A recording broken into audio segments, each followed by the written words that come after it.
Hi everyone, welcome back once again to your video lessons with enguru. My name is Tania, and as you may already know by now, I am one of the head teachers at enguru. So today I'm here to discuss another important aspect of business communication, which is giving updates and handling questions. So without further ado, let's jump into the lesson for today. So, as I just told you, the topic for today is giving updates and handling questions. A lot of people ask me, why is this important and how will it help you in your work? So, one of the primary reasons are this is something that is used at a lot of different situations in your work life. So one of the major reasons why it's important to know how to give updates and handle questions in the workplace is one, during meetings. I'm sure you guys have a lot of meetings at your workplace. Some people have daily meetings, some weekly, some meetings maybe quarterly or annual meetings, and each of these meetings require a different set of information.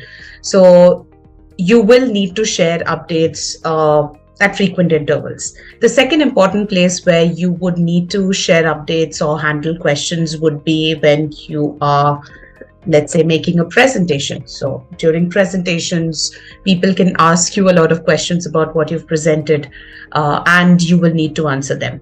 Another common situation where you need to know how to give updates and handle questions is when you are talking about projects.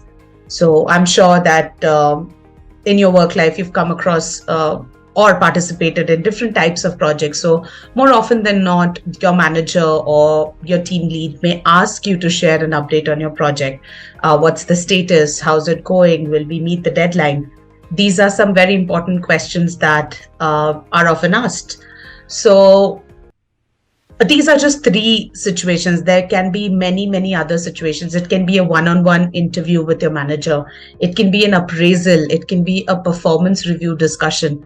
It can be anything under the sun where you may need to handle questions as well as give updates. So all of this makes it very relevant, not just for a working professional, but also someone who's a recent graduate or is still in college and wants to prepare well for interviews or maybe for your future job roles. The language used while sharing updates or while handling questions becomes very important, because unless you're clear about what you want to say or you're able to communicate your ideas clearly, I don't think people will be able to understand you well, or a lot of times they may not be able to give you what you want. So let's move on to looking at some important language that we can use while we are giving updates and handling questions. All right, so what you see here are some phrases that we use while we are having conversations related to sharing updates and handling questions. And here are some functions or some purposes for which we use these phrases. I want you to try and match the phrases on the left-hand side with the correct purpose that we are using it for. So the purpose can be anything, like, are we using the phrase to buy time for ourselves? Are we refusing to divulge some information? Are we buying others' time? Or are we asking for and giving information? Right? For example, if I have to show you one of them, let's go with the second one. So give me a second. So you are asking for more time, right? So what are you doing? You are buying time for yourself using that phrase. So any time when you want to give an answer, but you want to think about it before you are able to successfully give an answer, you can use this phrase, give me a second. This is a very commonly used phrase in India. However, be a little wary when you're using this with your foreign customers or clients, because, or even stakeholders, because for them, give me a second or give me a minute means a minute. They're very particular about time, right? So you can say, give me 30 minutes or give me an hour to get back to you. Be realistic about the time that you'll need to finish a task or get back to them. All right. So now over to you. Please have a look at these phrases, try and match them with the correct sections, and you can share your answers in the comment section.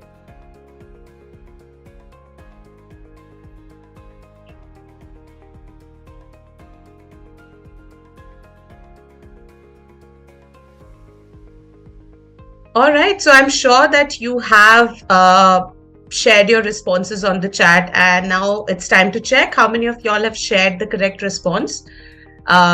So the first one was buying time for yourself when you need more time to do something, right? So you can use the phrase, I'm still deciding. This would mean that you need some more time to decide and then share your response. Or you can say, give me a second, what we discussed.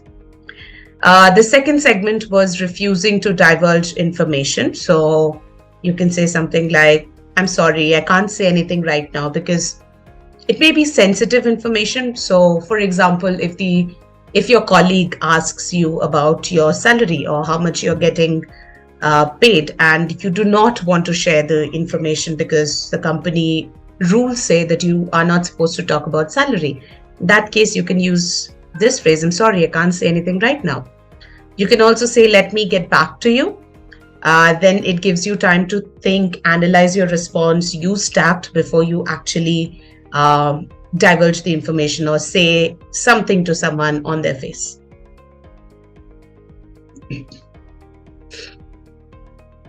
Okay. The third bit is buying others time, right? So you want others to spare some time for you. So in that case, you can say, can you spare a minute for me, please? Or something like, do you have some time to check?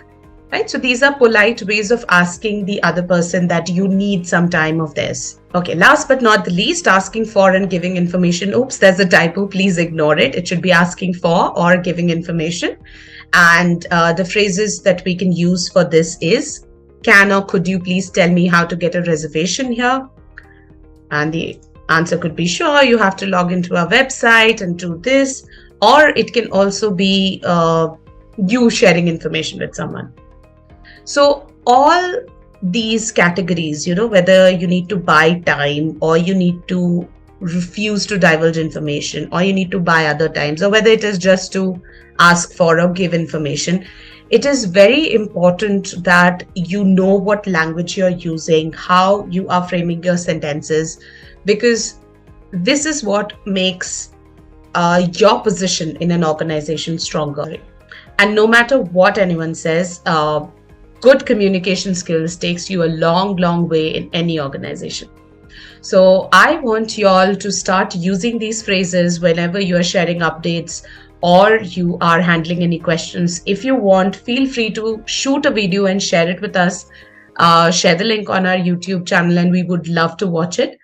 And yeah, that's it. Keep loving Enguru app and keep watching our videos.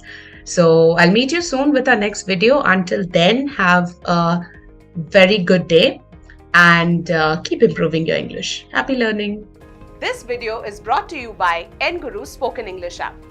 Enguru offers interactive live classes every day, daily practice lessons, expert Enguru teachers, and a certificate from Enguru. Download the app from Google Play Store to keep learning.